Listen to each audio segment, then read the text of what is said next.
Hello guys, in this video, I will show you how to send a payment request on PhonePe.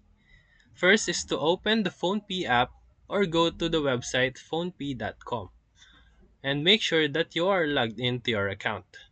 On the homepage, tap on the To Contact option under Money Transfer section. Search or select the contact you want to request money from and enter the amount you want to request. You can also add a note like launch or book payment. Tap request and the person will get a notification.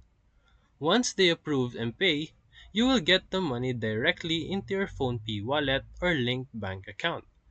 Make sure that both you and the other person have updated apps or website for best results. You can track requests from the history section if you want to. If this helped you, feel free to like and subscribe for more quick tutorials.